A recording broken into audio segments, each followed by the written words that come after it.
Presiden Ukraina Volodymyr Zelensky dalam posisi terjepit. Keputusan untuk melancarkan counter-offensive serangan belasan Ukraina ke kantung-kantung pendudukan Rusia sejauh ini terbukti mengecewakan.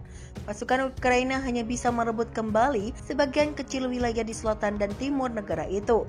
Tapi dengan biaya dan ongkos perang yang sangat tinggi, banyak pihak di Ukraina mengklaim kalau serangan balasan itu juga menimbulkan kerugian besar pada pertahanan Rusia.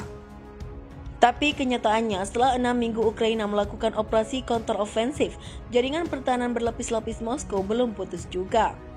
Atas situasi tersebut, Zelensky kini menghadapi pilihan yang mustahil, melakukan segalanya dan mengambil risiko kegagalan yang mahal, atau mengurangi kerugian Ukraina dan menerima kekalahan yang bisa merusak reputasinya secara politik, tulis ulasan di Newsweek. Seorang narasumber di pemerintahan Ukraina menyebut kurang berhasilnya serangan balik ke Rusia itu dilaporkan justru menimbulkan intensifnya perdebatan strategis di tingkat tertinggi pemerintahan Ukraina. Beberapa pihak di dalam kantor kepresidenan Ukraina kini menentang komando militer. Beberapa kelompok lingkaran dalam Zelensky disebutkan ingin militer Ukraina mengundurkan serangan sambil bersiap menghadapi gelombang serangan Rusia yang diprediksi terjadi pada musim gugur, musim dingin mendatang. Tetapi sejumlah tokoh militer Ukraina termasuk panglima tertinggi Angkatan Bersenjata Ukraina Jenderal Valery Zaluzny ingin pasukan terus maju menggempur titik-titik strategis pasukan Rusia. Para pejabat militer Ukraina juga mengecam kritik atas kegagalan serangan balasan sebagai ketidaksabaran yang berakar pada kesalahpahaman. Jelas ada beberapa perbedaan di antara para pemimpin Ukraina tentang strategi militer. Salah satu sumber yang dekat dengan pemerintah Ukraina dikutip dari Newsweek. Di sisi militer Anda memiliki Zaluzny, yang lainnya, tetapi jelas dia yang memegang komando, yang ingin terus menyerang. Ada beberapa pertanyaan di sisi politik tentang apakah itu paling masuk akal saat ini, atau apakah masuk akal untuk mengonsolidasikan pasukan di beberapa area dan mengurangi tekanan pada jalur suplai atau stok, kata narasumber tersebut saat menggambarkan perpecahan di internal pemerintahan Ukraina. Friksi di antara petinggi pemerintah Ukraina makin panas seiring perhatian para pejabat negara barat terhadap lambannya kemajuan operasi serangan balasan.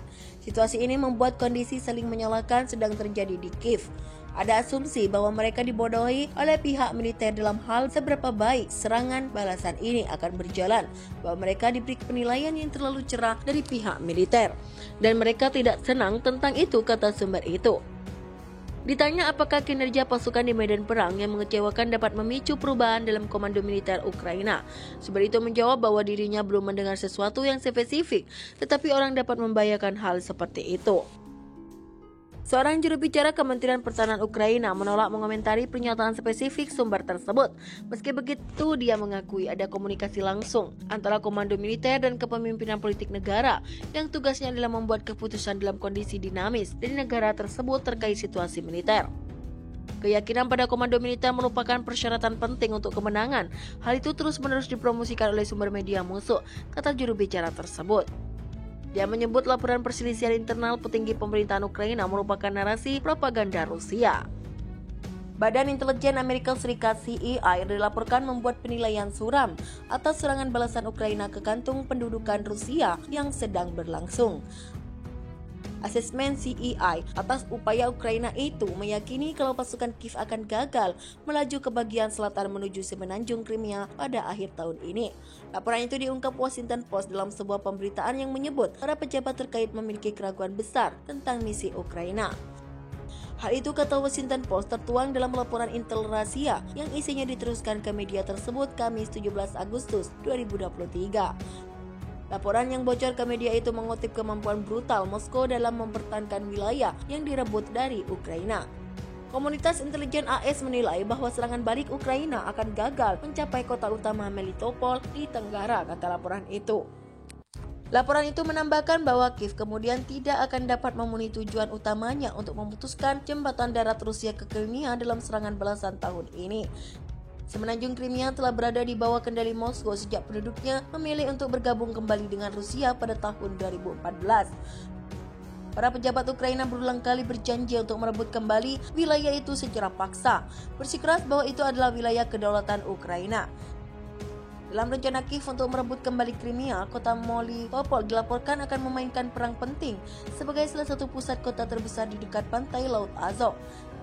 Merebut kota tersebut dapat memberikan pasukan Ukraina area persiapan untuk serangan lebih lanjut di semenanjung itu sendiri. Sebagai catatan, Ukraina memang telah menargetkan sejumlah fasilitas Rusia di wilayah semenanjung Crimea beberapa bulan belakangan.